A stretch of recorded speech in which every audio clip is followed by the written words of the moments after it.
수행이 어렵나요? 수행은 쉬운데 하기가 어렵죠. 수행이 어렵지 않습니다. 수행하는 것은 쉬워요. 정말 수행하는 것은 쉬워요. 근데 계속 하기가 어렵죠. 잘 하기가 어려워요. 우리 사회도 말씀이죠. 사회도께서 하신 말씀이 수행은 쉽다. 그렇지만 잘 하기가 어렵다. 수행은 쉬워요. 그렇지만 계속 하기가 어렵습니다. 왜 계속 하기가 어려울까요? 당연히 우리 마음에 번뇌가 많기 때문입니다. 자, 오늘 그러면 수행이 쉽다는 걸 한번 생각해 봅시다. 수행은 쉬워요. 수행하는 데 있어서 가장 중요한 것, 우리가 기초 수행 법문에서 항상 합니다. 우리 수행에서 가장 중요한 게 뭐죠?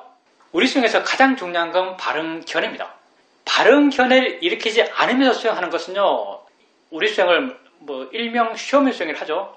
바른 견해를 일으키지 않으면서 수행하는 사람은요, 쇼맨 수행을 하는 사람이 아니에요. 바른 견해, 그게 우리 수행의 출발점입니다. 바른 견해 그럼 어떻게 일으키는가? 그냥 화났을 때 화났다고 알면서 이거 자연의 이치야. 이거 알아지는 대상이지. 바른 견해는 무수하게 많아요. 왜 우리가 이걸 바른 견해라고 말하는가? 그렇게 생각해 줬을 때 우리 마음에 화와 욕심이 줄어들기 때문에, 그렇게 바라봤을 때 우리 마음에 고통이 줄어들기 때문에 바른 견해예요. 불교에서 바른 건 오직 한 길입니다. 고통의 줄어듦의 길이에요. 불교는 이것밖에 없어요. 불교의 바른 길은 오직 한 길, 고통이 줄어드는 길이에요. 그래서 그렇게 바라봤을 때 고통이 줄어든다면 그게 바른 견해예요. 우리가 왜 자연의 이치라고 말하는가? 자연의 이치라고 하면요, 고통이 줄어들어요. 여러분은 고통이 줄어든다라고 직접적으로 알기보다는 물러나는 것 같다, 가벼워지는 것 같다, 부드러워지는 것 같다, 또는 별로 마음에 안 들어하지만 편해지는 것 같다, 이렇게 그 느낌을 표현하죠. 바른 견해 지혜가 작용했을 때의 상태를 그렇게 표현해요.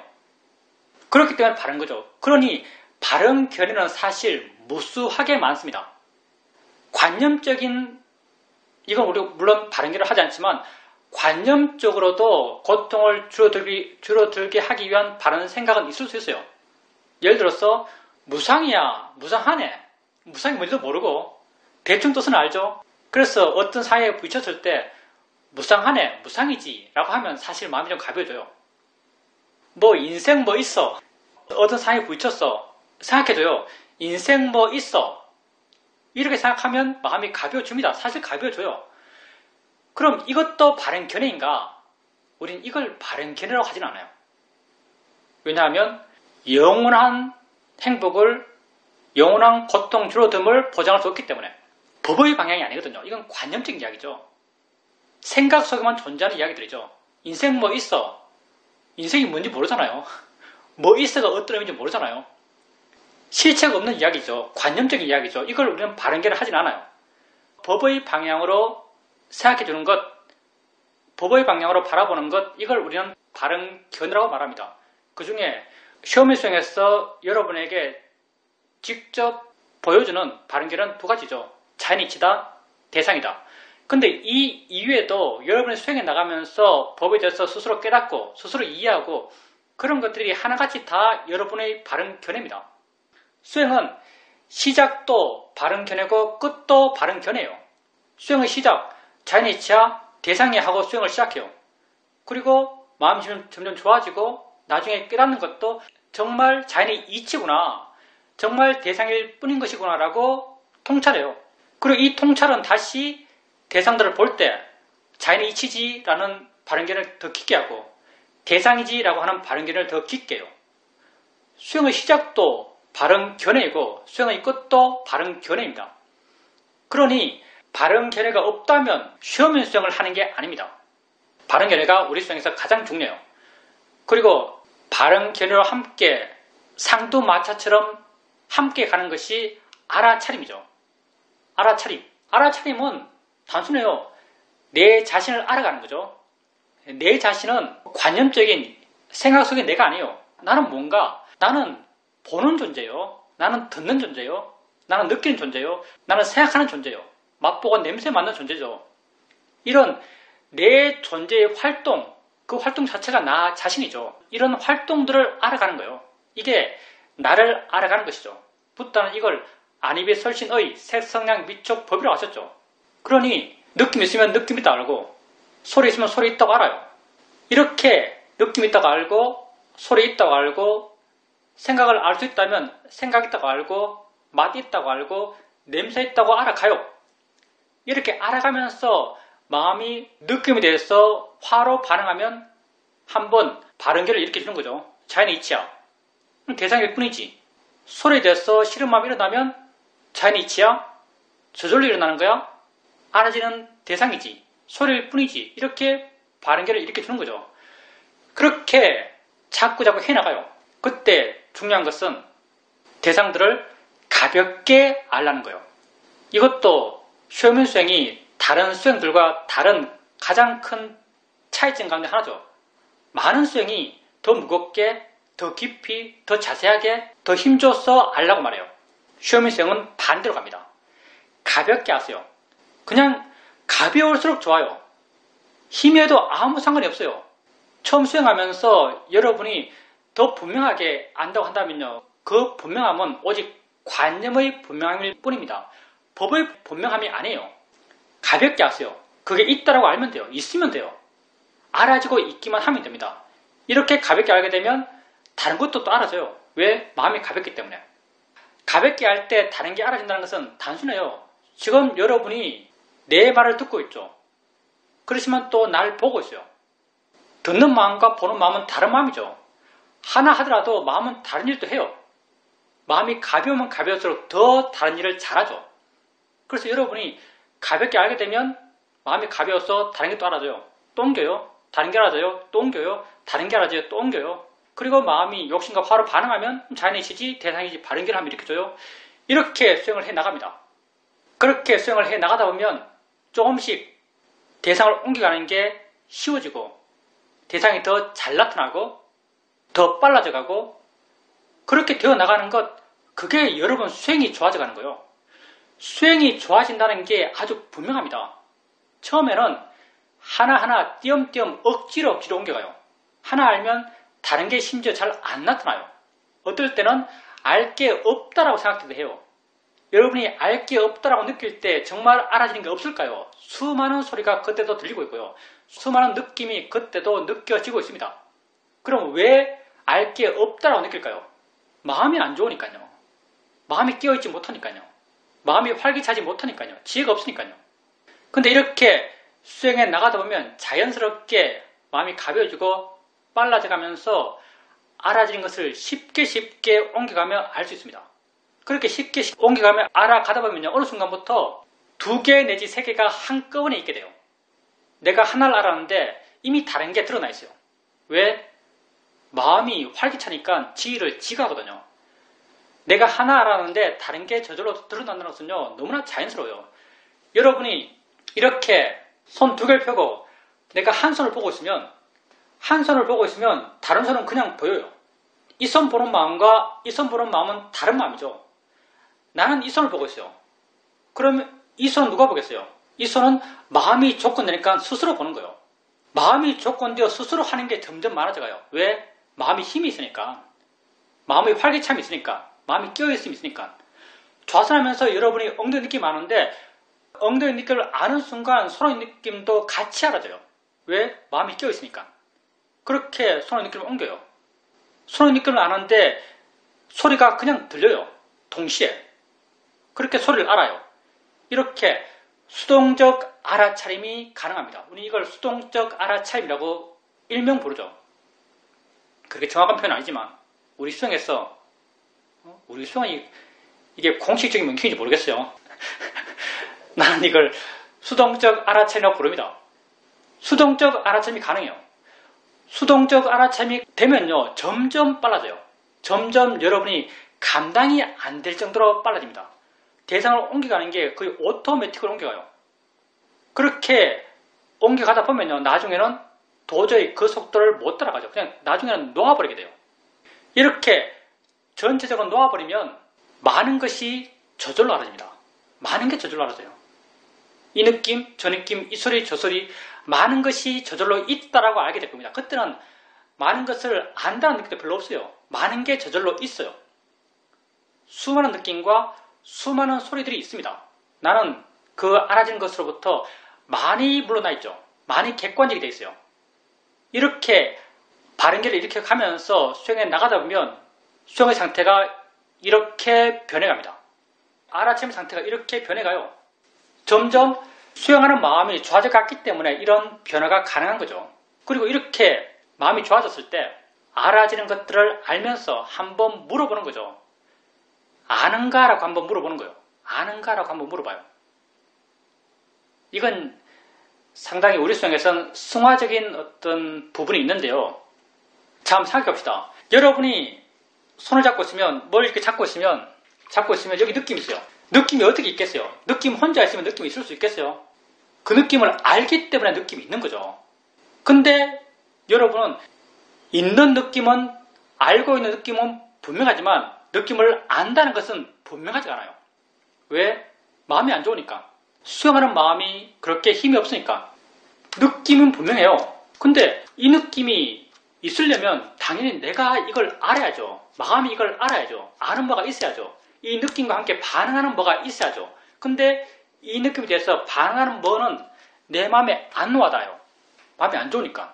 근데 여러분이 수행해 나가면서, 알아침해 나가면서 점점 수행하는 마음이 좋아져 갔을 때, 이렇게 수행하는 마음의 힘이 있는 상태에서 알아진 것을 알면서 아는가라고 물어봐요. 그럴 때는 순간 안다는 게 마음에 와닿습니다. 물론 내가 설명할 때 표현은 뭐 아는군 이란 내적 수긍이 생긴다 이렇게 말하는데 이건 말일 뿐이고요. 실제 수행할 때는 아는가라고 물으면 내가 알고 있는 분명한 느낌 이외에 뭐가 있는 것 같아요. 내가 알고 있는 이 느낌 이외에 다른 것의 존재감이 느껴집니다. 뭐 있는 것 같아요. 있는 것 같다면 우린 그걸 아는 마음이라고 이름 붙여요. 이렇게 아는 거 묻고 안다는 걸 확인하고 아는 거 묻고 안다고 확인해 가요. 점점 아는 마음을 아는 게 쉬워지고 아는 마음을 아는 게 자연스러워져 가죠. 아는 마음은 우리에게 실제 있는 겁니다. 이렇게 그 이전까지 아는 마음을 이해하기 이전까지 우리가 수행해왔던 대상들은 다 하나같이 관념들이죠. 모양, 색깔, 위치, 크기예요. 아는 마음을 알아가면서 우리는 우리에게 진짜 있는 것을 대상으로 수행해갑니다. 법을 대상으로 수행해가는 거죠. 우리에게는 수많은 법들이 일어나고 있지만 우린 그 많은 법들을 알려고 하지 않아요. 한 법을 이해함을 통해서 만 법을 이해하고자 해요. 왜냐하면 법의 이치가 다 같기 때문이다. 우리가 세상에서 다르다고 하는 것은요, 다 그 이름이 다른 것이고, 그 모양이 다른 것이고, 그 색깔이 다른 것이고, 그 내용이 다른 거예요. 관점으로 법을 이해하고자 하는 사람에게는요, 안다는 것과 본다는 것은 굉장히 다른 세상이에요. 안다는 것과 든다는 것 또한 굉장히 다른 세상이에요. 근데 실제 안다는 표현, 본다는 표현, 든다는 표현, 눈, 귀, 다 관념들이죠. 관념은 실제하는 게 아니에요.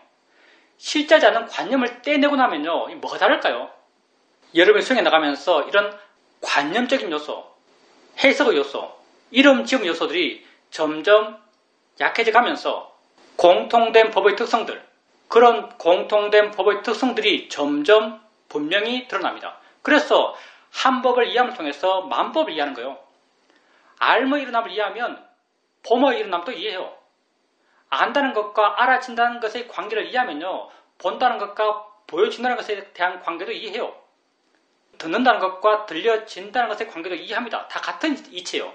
듣는다, 안다는 이름에 묶이면 전혀 다른 것 같지만 일어난다, 있다, 존재한다, 작용한다, 사실 이 작용한다는 말까지도 사실 관념적이지만 이렇게 점점 이름과 모양과 색깔과 위치와 크기와 내용들을 놓아가게 되면요, 관념적인 요소들이 줄어들어 가게 되면요, 다를 게 없어요. 그렇기 때문에 한 법을 이해하면 만 법을 이해한다고 우리가 말합니다. 여러분은 적어도 이 수행의 과정에서는 아는 마음, 이 한 법을 통해서 다른 만 법을 이해하는 그런 수행을 여러분은 하고 있습니다. 이렇게 여러분은 이 수행을 통해서 여러분 자신을 이해가는 거죠. 나란 것이 곧 이 순간 보고 듣고 느끼고 생각하고 맛보고 냄새 맡는 존재이기 때문에 그런 일어남에 대해서 이해가게 돼요. 그리고 내가 나를 이해할수록 나는 나로부터 자유로워집니다. 질문입니다. 얼마 전에 부모님께 아주 심각한 병이 있다는 이야기를 들었습니다. 그래서 2주 정도는 계속 슬픈 마음 상태에 놓여 있었습니다. 어제는 기도하고 있는데 갑자기 그게 빵 터졌습니다. 오열이 확 일어났습니다. 그렇게 오열이 일어났을 때 아주 신기한 걸 체험하게 되는데 머리는 계속 그 기도를 생각하고 있었습니다. 감정은 북받쳐 어린애처럼 울려고 한다는 걸 알 수 있었습니다. 그리고 입은 여전히 기도문을 암송하고 있었습니다. 그리고 또 머리는 아주 냉정하게 이 전체적인 것을 지켜보고 있었습니다. 그게 머리가 냉정한 게 맞아요. 그때 머리는 아마 전체적으로 보고 있는 마음이죠. 전체적으로 지켜보는 마음은 아주 냉정해요. 물론 보살님께서 물러나서 그 전체를 지켜보는 마음은 지혜가 있기 때문에 가능해요. 근데 전체로 지켜보는 마음은요, 절대 오해하는 마음이 아니에요. 그러니까 전체로 지켜보는 마음은 굉장히 냉정한 마음이에요. 근데 앞에서 일어나고 있는 오해하는 마음이든지 뭐 염하고 있는 마음이든지 그런 마음을 자신과 동일시하지 않아요. 그건 지혜 있는 마음이죠.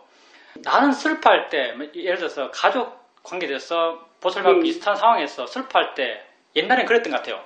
옛날에는 슬퍼해야 될 상황이야 라고는 어떤 당위성을 마음에 갖고 슬픔에 스스로 빠지려고 했던, 슬퍼해야만 좀 바른 가족 구성으로서의 역할을 하는 것처럼 옛날에는 수행이 하나도 모를 때, 그때는 출가에도 않았죠. 그때는 그런 식으로 내 감정에 스스로 빠지려 해서 스스로 빠져서 어떤 복받침을 일으켰죠. 수행명성을 하고 수행명성을 하면서 사실 내가 어떻게 살아야 될지를 알았죠.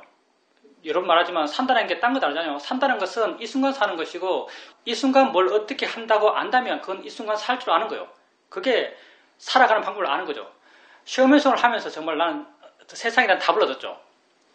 물론 내가 그 답대로 꼭 살지는 못하지만 어떻게 살아야 할지에 대한 방향성은 분명히 있었어요.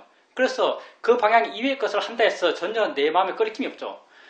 이제 이 케이스, 부모님이 편찮으시고 병드시고 돌아가셨다. 이런 케이스에서 이제 더 이상 난 슬퍼해야 되라는 생각을 안 해요.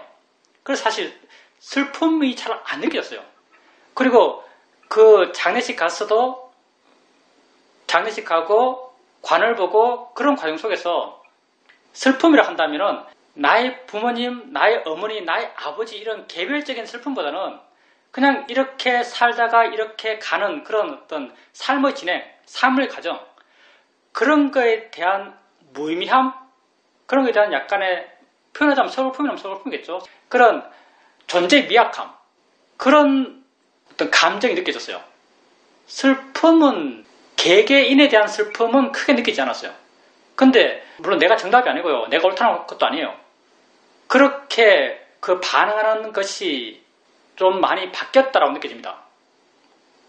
보살님은 보살님 성향 따라서 그렇게 반응했겠죠. 근데 수행에서 말할 때는 슬퍼하는 것을 불교에서는 화라 그러죠. 화를 내지 말라 그래요. 슬퍼하는 걸 화라 그럽니다.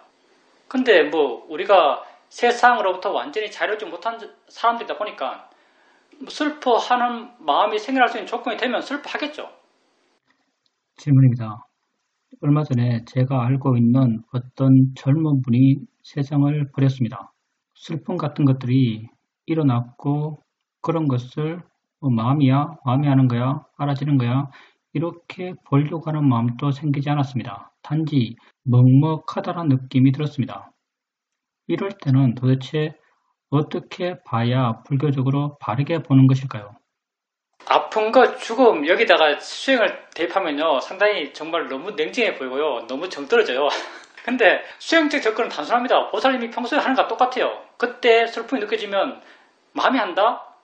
마음이 하네? 알아진 대상이네? 이렇게 보는 거죠. 만약 마음이 운다면 울고 있는 자기를 보는 거예요. 알아지는 것으로부터 객관적으로 나가는 것, 그게 우리는 우리 삶에서 최선이라고 믿습니다. 최선이라고 알아요. 그게 상황을 가리지 않아요.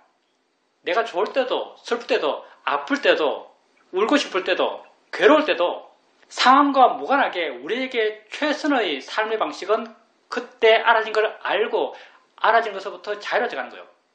그렇게 해 나가다 보면 스스로 답이 생깁니다.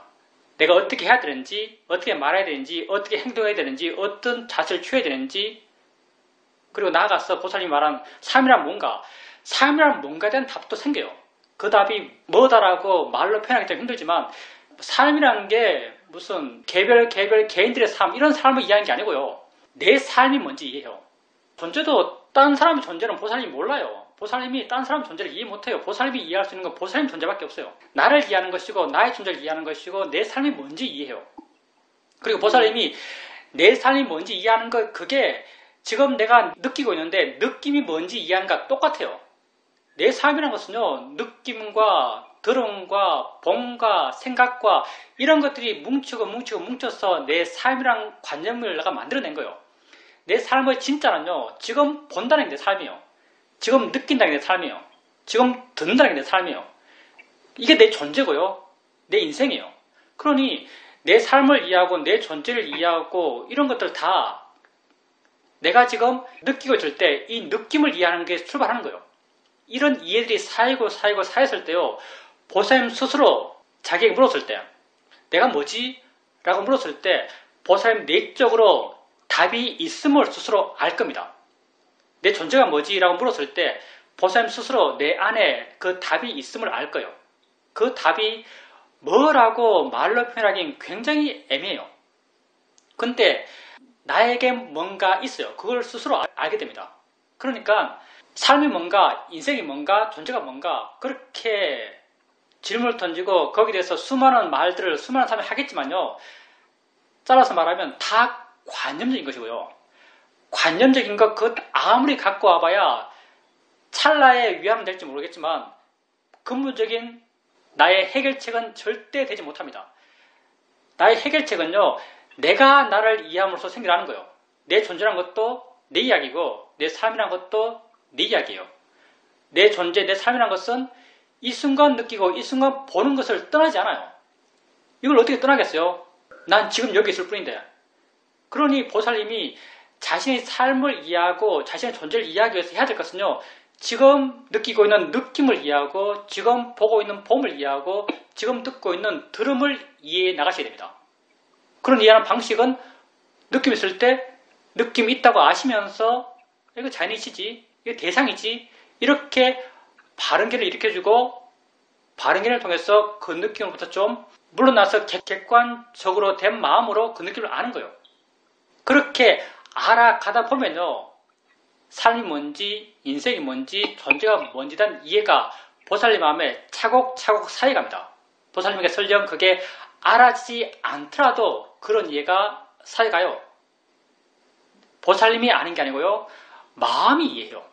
이런 걸 우리는 통찰이라고 그러죠. 내가 하는 게 아니에요. 마음이 이해합니다. 질문입니다. 오래 수행하게 되면 그렇게 되겠지만 지금은 잘 안 됩니다. 지금은 단지 너무나 막연하고 먹먹합니다. 이렇게 막연하고 먹먹하고 답답한 이 마음을 어떻게 해야 할까요? 먹먹한 걸 아세요. 이거 내가 너무 매정하지만 먹먹한 걸 아세요. 그게 있다라고 아세요. 알아지는 것일 뿐인데 라고 바른개를 일으키세요. 답답한 걸 아세요. 마음이 답답해 한다라고 한번 생각해 주세요. 알아지는 것일 뿐이라고 한번 바른 생각을 해주세요. 그게 보살님이 할 수 있는 사실 최선이에요. 이것 하지 않으면 먹먹한 데 빠지겠죠.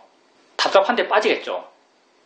먹먹한 데 빠진 마음, 답답한 데 빠진 마음은 답답하고 먹먹한 마음이에요. 먹먹한 마음은 어떤 일을 하는가? 더 먹먹해지기 위한 일을 합니다. 답답한 마음은 어떤 일을 하는가? 더 답답해지기 위한 일을 해요. 화의 마음은 어떤 일을 하는가? 더 화낼 수 있는 일을 해요. 이 번뇌도의 특징이죠. 보살님이 그런 것에 빠지고 싶지 않잖아요. 그런 것으로부터 자유롭고 싶잖아요. 예, 사실 극복하기 힘들죠. 그게 가까운 사람이라면 더 극복하기 힘들 겁니다. 근데 방법이 없어요. 그냥 극복해야지 해서 극복되지 않아요. 고통받고 싶지 않다 해서 고통받지 않을 수 없어요. 그러면 보살님이 할 수 있는 것은 고통받고 있는 자기를 아는 거죠. 고통받고 있는 자기를 아는 순간요. 보살님 마음의 힘만큼 아는 순간 어느 정도 객관화가 됩니다. 안다는 게 이미 어느 정도 객관하죠. 질문입니다. 고통받고 있는 상태를 내가 알고 깨닫고 극복해 나가야 되는 것입니까? 그렇게 해 나가셔야죠. 고통받고 있는 상태라고 한다면요. 이것 또한 관념적인 것이고요. 보살님이 그때 알고 있는 게 있어요. 고통의 느낌이 존재하겠죠. 고통의 느낌을 아세요. 직접 알아지는 것. 괴로움이 있다면 괴로움의 느낌을 아세요. 그리고 이걸 대상이라고 아세요. 그렇게 하려고 노력하십시오. 질문입니다. 선초에 태어나기를 이러한 기도하는 마음이 도움되지 않을까요? 기도하는 마음이 도움이 완전히 안 되진 않겠죠. 왜냐하면 기도하는 마음 그런 기도들은 좋으려고 하는 거잖아요. 그리고 기도하는 것을 의미 있는 가치 있는 일이라고 믿기 때문에 기도를 해요. 우리 마음이 좋아지는 가장 기본적인 메커니즘은요. 이 일이 가치 있으라고 믿는 일을 내가 하면요. 내 마음은 좋아집니다. 그러니 보살님께서 기도가 가치 있으라고 믿고 그 기도를 하면요. 마음은 좋아져요. 108배를 하고 나면요. 마음은 좋아져요. 108배 그 자체는 운동이에요. 그것만 보면요. 근데 108배를 하고 나면 마음이 좋아져요. 왜냐하면 108배 하는 것은 의미 있어 좋은 일이야. 이렇게 내가 의미 부여하기 때문에 그걸 하면 마음은 좋아집니다. 그러니까 보살님께서 기도하는 것이 좋은 일이라고 믿고 있다면 기도를 해도 좋아요. 근데 그게 보살님 삶의 문제를 근본적으로 해결해 주지 못합니다. 관념적으로 좋아지는 거죠. 관념적으로 좋아지는 것 또한 좋아지는 거예요. 방편적으로 필요하다면 쓸 수 있습니다. 정말 힘들다면 그것도 하나의 방법이 될 수 있어요. 약간 사마타적인 방법이죠. 위파사나 수행보다요. 사마타 수행이 훨씬 더 효과가 직접적이고 빨리 와요. 그래서 정말 힘들다면 그런 사마타적 방법으로 그 힘듦을 극복하는 것도 하나의 방법이라고 할 수 있습니다. 죽음에 대해서 너무 냉정하게 말하는데 내보다 훨씬 냉정한 사람 우리 사이도 사이도가 나보다 훨씬 지혜가 뛰어난 분입니다. 우리 사도께서 당신 부친이 돌아가실 때 당신 부친 죽는 걸 보면서 죽어가는 걸 보면서 이런 생각을 했대요. 사람이 도대체 어떻게 죽지 하면서 어떻게 죽는 것에 대해서 관심이 많아가지고 죽는 모습을 아주 유심히 관찰했답니다. 그렇게 숨을 쉬다가 마지막에 숨이 다 끊어졌어요. 그거 보면서 사이도가 이런 묘사를 했죠. 사람이 숨이 끊어진 게 당구공을 이렇게 굴리면은 굴러가요. 굴러가면서 점점 속도가 떨어져요. 속도가 떨어지면서 어느 순간 탁 멈춰요. 사이도가 그렇게 자기 부친이 죽는 모습을 보면서 그 죽음의 과정이 꼭 당구공이 굴러가서 힘이 떨어져서 멈추는 그것처럼 죽음이라는 것이 일어난다고 느꼈대요. 죽음에 대한 감상이죠. 사이도는 부친 죽는 걸 보면서 그렇게 봤습니다. 사회적 시각에서는 아주 불효자죠. 사회적 시각에서는 아주 불효자인데 지혜 있는 분은 그런 모양입니다. 지혜 있는 분은 그렇게 보셨어요. 사회도께서 아들이 있잖아요. 속가에서 아들이 있고 출가하셨죠. 아들이 태어날 때 병원에 있었대요. 자기 아들 태어난다고 병원에서 태어났던 모양이에요. 애가 병원에서 이제 있는데 부인이 분만실에서 고통받고 있겠죠. 사회도는 복도에서 경영하고 있었대요. 경영하고 있는데 마음이 그렇게 차분할 수가 없다 그러죠. 마음이 쫙 가라앉아서 경영이 아주 잘 됐대요. 수행이 아주 잘 됐대요.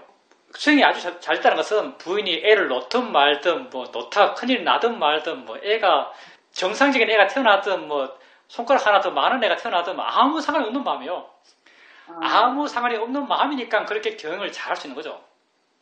그렇게 수행을 아주 잘하는 마음으로 지혜가 충만한 마음으로 있었대요. 그리고 좀 있으니까 간호원이 애를 안고 와서 사이도한테 애를 보여주면서 당신 아들입니다라고 말해들어요. 당신 아들입니다. 사이도가 애를 보는 순간 당신 아들입니다라는 말이 너무나 안 와닿대요. 마음은 얘 내 아들이 아니야. 자기 아들 맞아요.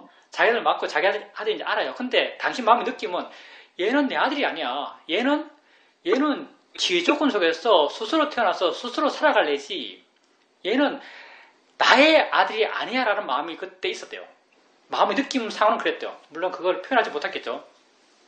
나의 아들이 아니다라는 마음 느낌이 있었대요. 하여튼 지혜 있는 분들은 그런 삶의 상황에서 이런 마음으로 사시는 모양이에요. 근데 우리는 세상의 의미에 많이 묶여있죠. 의미 부여하는 그 하나하나가 다 내게 고통을 가져오는 어떤 시한폭탄 같은 거죠. 우리가 의미를 부여했다면 우리가 고통받는 건 당연해요. 그리고 우리가 고통받지 않기를 기대할 수도 없어요. 우리는 수많은 의미를 뿌려두고 살기 때문에 수많은 고통을 받을 수밖에 없어요. 고통받지 않기를 기대할 수 없어요. 고통받지 않기를 원할 수 없죠. 그렇지만 고통이 더 커지지 않기를 원하긴 합니다. 어떻게? 수행을 통해서. 슬프면요, 슬퍼하세요. 슬퍼하지 말라고 하지 않아요. 슬프면 슬퍼하세요. 근데 슬퍼함을 아세요. 슬픔이 있음을 아세요. 괴로우면 괴로워하세요. 내가 이미 원인을 심었기 때문에 그 결과가 나타난 건 당연해요. 내가 이미 의미를 두었기 때문에 그 결과로서 슬픔이 생기는 건 당연해요. 근데 슬픔이 생기면 그 슬픔을 아세요. 마음이 한다라고 한번 여유 있다면 바르게 생각해 주세요. 마음은 슬퍼하다고 놔두세요. 괴로우면 그 괴로움을 없애려고 하지 마세요. 내가 이미 원인을 심었기 때문에 그러한 괴로움이 생기는 것은 너무나 자연스럽습니다. 괴로움이 생기면 괴로움을 받아들이세요. 그리고 아세요. 괴로움이 있네? 이건 알아지는 거지. 이건 대상이지. 이건 자연의 이치야. 이렇게 마음의 여유가 있다면 바르게 보려고 하세요. 그때 그렇게 하는 것이 여러분에게 최선입니다. 불교에서는 그걸 최선의 삶의 방식이라고 말합니다. 사회적으로, 문화적으로는 아주 못되게 사는 거지만요. 사회적으로, 문화적으로 아주 못되게 사는 거지만 불교적으로 그건 아주 지혜 있게 사는 것이라고 말합니다.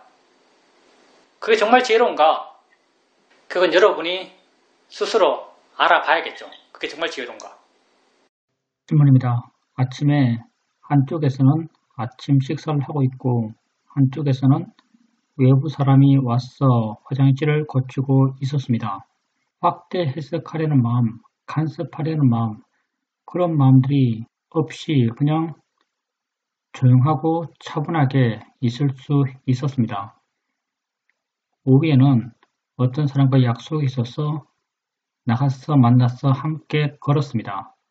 나가기 전에 이미 마음을 꽉 잡아두려고 했었습니다.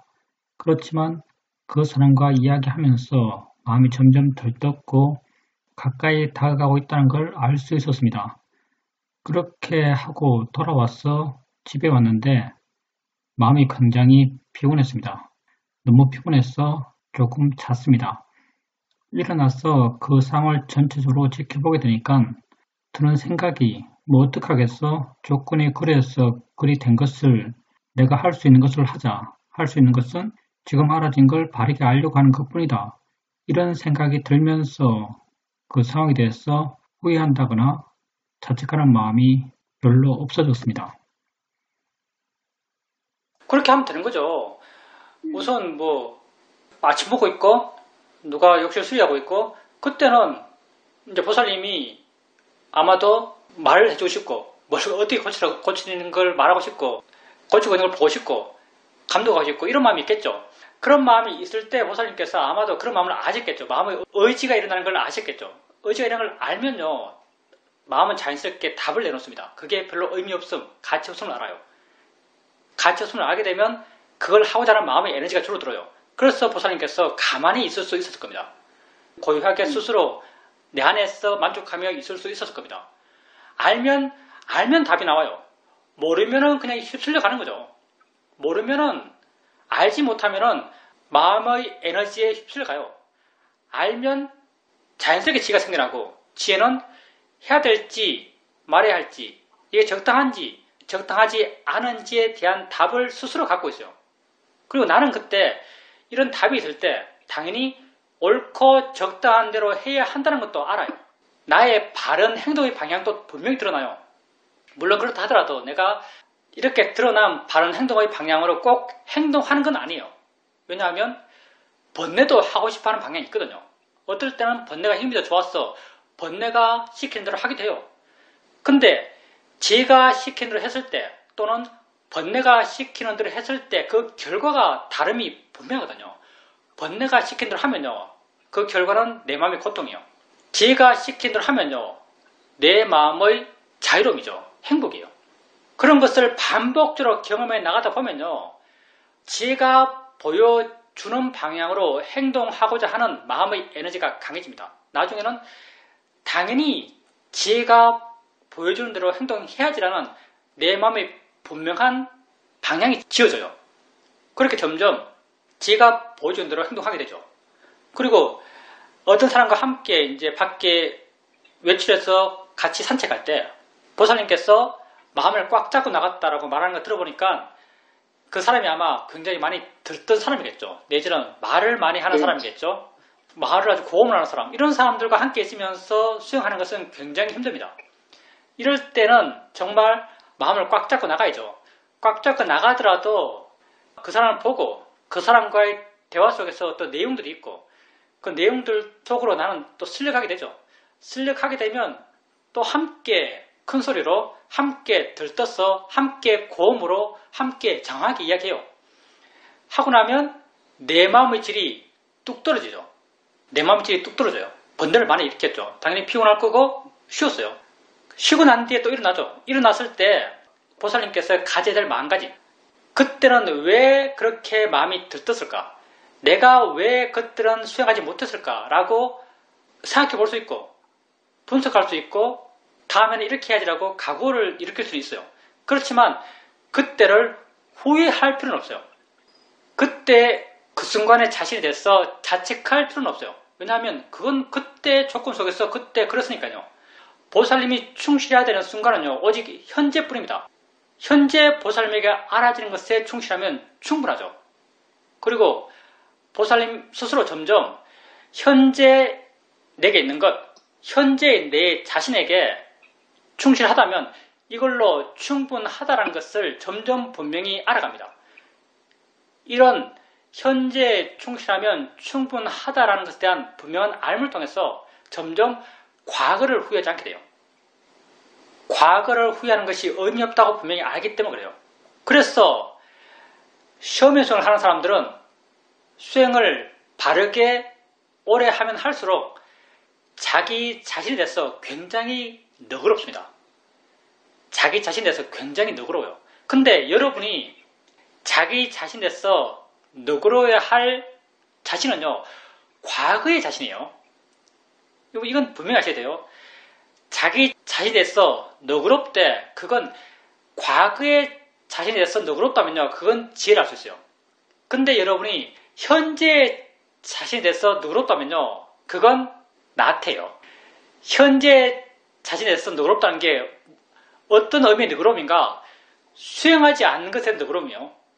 현재 자신이 화내는 것에 대해서 너그러운 것 이건 상관이 없어요. 너그러우세요. 현재 자신이 욕심내는 것에 대해서 너그러운 것 욕심내세요.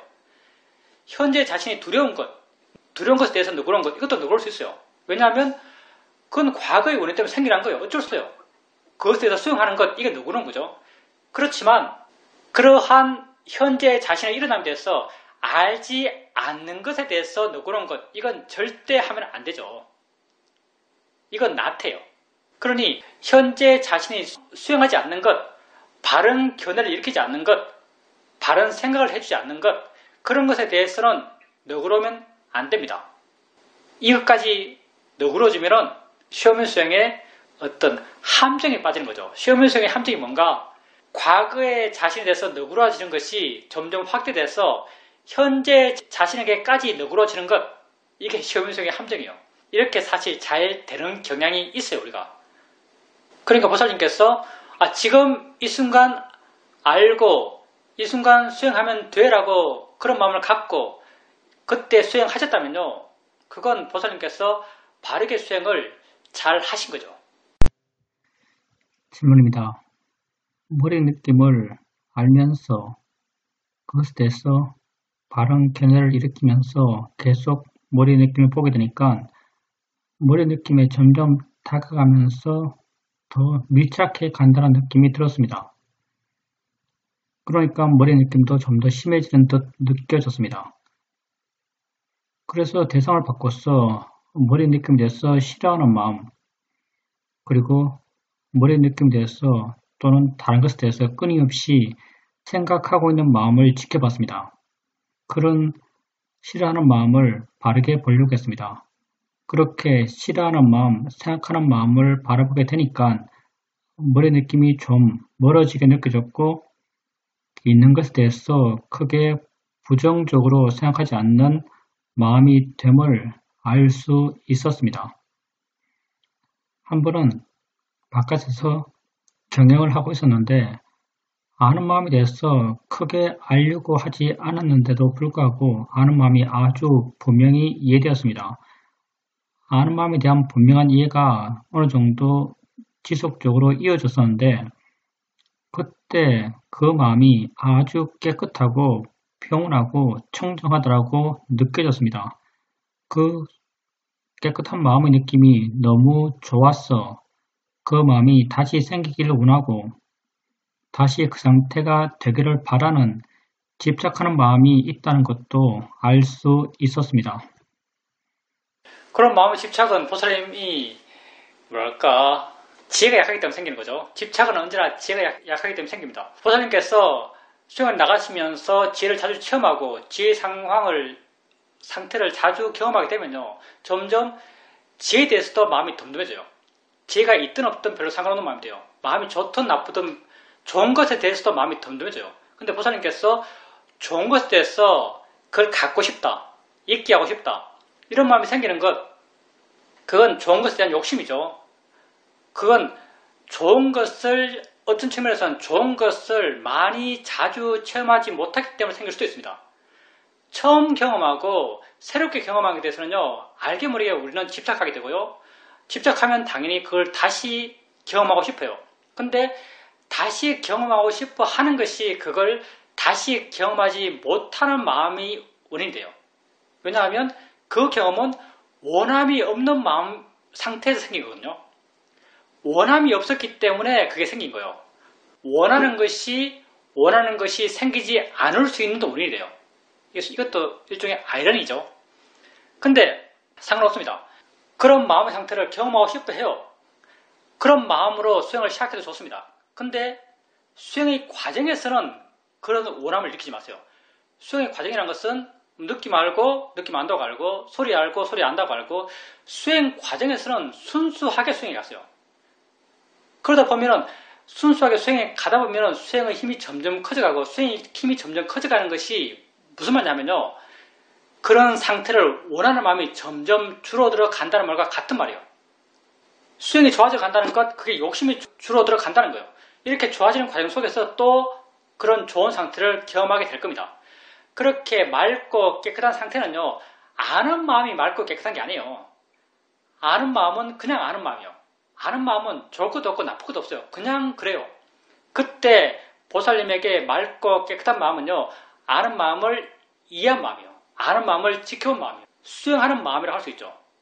수행하는 마음에 욕심이 없었기 때문에, 수행하는 마음에 내가 없었기 때문에, 나라고 하는 것, 나의 의지가 없었기 때문에 그렇게 마음이 깨끗하고 순수하게 느껴집니다. 그리고 보살님은 그 순수한 마음 생각도 또 원해요. 원하면은 수행해야겠죠. 근데 원하는 마음으로 수행하는 것까지는 좋아요. 근데 수행하면서 원하지 마세요. 수행하면서 원하면요, 그게 생기지 않을 뿐 아니라 수행 자체가 아주 이상하게 됩니다. 욕심으로 수행하면요, 수행은 전혀 우리가 기대하지 않았던, 바라지 않았던 그런 결과를 가져오게 돼요. 그리고 머리의 느낌에 대해서 보살님이 수행하는 이야기 하셨는데, 머리의 느낌은 보살님에게 아주 강력한 대상입니다. 수행 대상이 강력한 건요, 다른 게 아니에요. 내 집착이 강력한 걸 갖고 그것에 대해서 내 집착이 강력하면 강력할수록 그 수행 대상은 강력한 거예요. 머리 느낌은 보살님에게 아주 강력한 수행 대상이에요. 머리 느낌에 대해서는 언제나 보살님의 수행 방식은요, 아웃복싱의 방식이에요. 저번에도 이렇게 말했는데, 머리 느낌은 워낙 강해서 보살님이 직접 잘 못 봐요. 직접 잘 못 본다는 게 보살님 표현으로는요, 머리 느낌을 보면은 머리 느낌에 빠진다라고 말하잖아요. 머리 느낌에 빠진다는 것이 머리의 느낌을 직접 잘 못 본단 말이에요. 그러니까 아웃복싱이라는 것은 우선 피하고 보세요. 우선 도망가고 보는 거예요. 도망가는 거 보살님 말씀하셨죠? 머리 느낌에 대해서 갖고 있는 화를 보고 화가 주는 느낌을 보고 그런 걸 보는 것. 그런 걸 보는 게 머리 느낌으로부터 도망가는 거예요. 이렇게 반항하다가 조금 보살님 말씀처럼 머리 느낌이 있어도 좀 상관없는 마음이 돼요. 머리 느낌 좀 멀다라고 느껴져요. 멀다라고 느껴지면요. 머리 느낌으로 마음을 한번 옮겨주세요. 그냥 멀리 있는 머리 느낌을 확인하는 정도 충분합니다. 그냥 저기 있네라고 확인하는 정도. 가까이 갈 필요도 없고요. 자세히 볼 필요도 없어요. 뭘 이해하려고 할 필요도 없어요. 그냥 저기 있네. 그리고 이해한다면 대상이네 정도 이해하세요. 알아지는 거지 이 정도. 그리고 조금 세진다. 조금 가까이 간다 싶으면요. 또 옮기세요. 느낌 알고 화 알고 또 이 느낌과 화를 느낌이네. 마음이지. 마음이 화내네. 이렇게 바르게 보려고 그러고 또 머리 느낌이 좀 멀게 느껴지면 또 가서 한번 보고 저기 있네. 한번 확인해주고 대상이지. 한번 일으켜주고 또 조금 세지고 좀 가까워진다. 다가간다라고 느껴지면 또 옮기는 거예요. 이렇게 수행하세요. 이런 수행이 사실 결코 쉽지 않습니다. 왜냐하면 보통 수행은 그렇게 큰 애씀 없이 수행하잖아요. 그냥 되는 대로 수행해 나가요. 그리고 바르게 수행해 나갈 때는 되는 대로 수행해도 그 수행이 달라요. 왜냐하면 되는 대로 수행해도 점점 내가 줄어들어가는 그런 수행을 해 나갈 수 있기 때문에. 근데 지금 말한 머리의 느낌에 대한 보살님 수행은요. 보살님이 아주 좀 정신이 바짝 서 있어야 돼요. 대상을 의지로서 상황 따라서 계속 바꿔줘야 돼요. 근데 그 문제를 해결하기 위해서는요. 보살님께서 이렇게 수행하셔야 됩니다. 질문입니다. 일상에서 어떤 일을 할 때 어떤 마음으로 그 일을 하는가가 지켜봐지게 됩니다. 한 번은 손주를 등원시킨다고 함께 엘리베이터를 탔는데 여러 사람이 함께 탔습니다. 근데 손주가 이런저런 장난을 심하게 쳤습니다. 순간 그런 장난치는 손주를 제재하려는 마음이 생겼습니다. 그 제재하려는 마음이 생긴 순간 그 마음이 남들의 시선을 의식하는 마음, 즉 나를 위한 마음이란 걸 알았습니다. 그렇게 알게 되니까 손주를 제재하려는 마음을 억제할 수 있었습니다. 그냥 그렇게 심하지 않기 때문에 손주가 하는 대로 내버려 둘 수 있는 여유가 생겼습니다.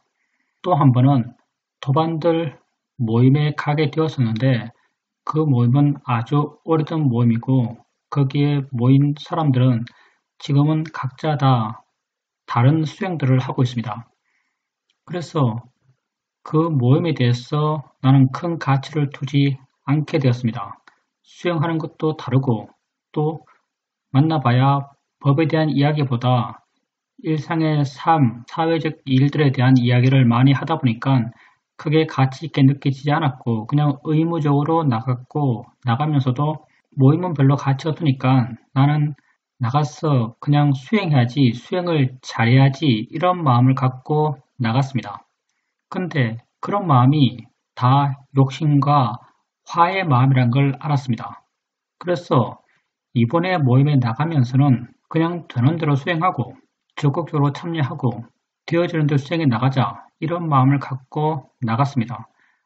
모임에서의 시간들이 훨씬 더 자연스러웠고 그런 자연스러움 속에서 내가 할 수 있는 만큼 수행할 수 있었고 말을 듣는 것도 내가 해야 할 말도 아주 적당하게 알아서 할 수 있었습니다. 훨씬 수행을 잘할 수 있었다고 생각됩니다.